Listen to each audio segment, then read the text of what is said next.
Dumami pa ang mga nabiktima ng paputok. Kasabay niyan, tinukoy ng mga pulis kung anong klase ng mga paputok ang nakadisgrasya sa dalawang bata sa Tondo, Maynila.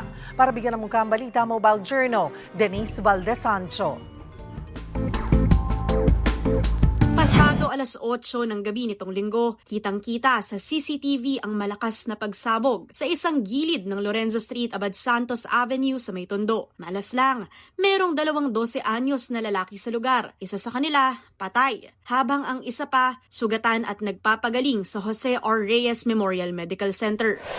Ang last bulletin natin ay nag-undergo siya ng operation.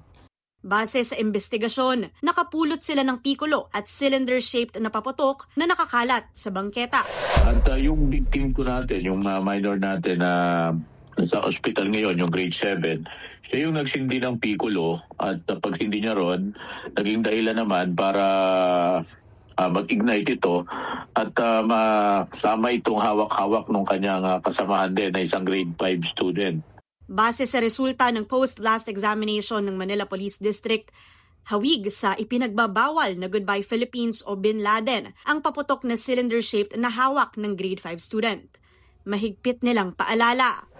Meron na tuloy-tuloy yung ating campaign against illegal firecrackers na yan, kung saan yung last bulletin natin kanina sa datos natin kanina, mahigit kalating milyon na yung nakumpiska natin. Sa huling datos ng Department of Health, umabot na sa 140 cases ang kabuuang bilang ng mga biktima ng paputok. Bilin din ng mga eksperto na pinakamainam pa ring iwasan ng pagpapaputok.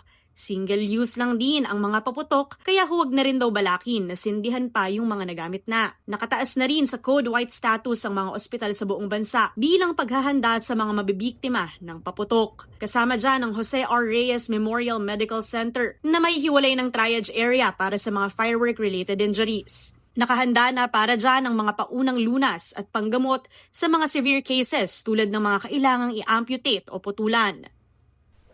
Masaya po ang magpaputok dahil po sa New Year, no? Pero mas masaya po ang New Year na kompleto ang mga kamay ninyo, kompleto ang mga paningin ninyo. Kaya naman laging siya sabi, iwas paputok, iwas disgrasya. Mga kapatid, Mobile Journal Denise Valdez Sancho po hatid ang mukha ng balita.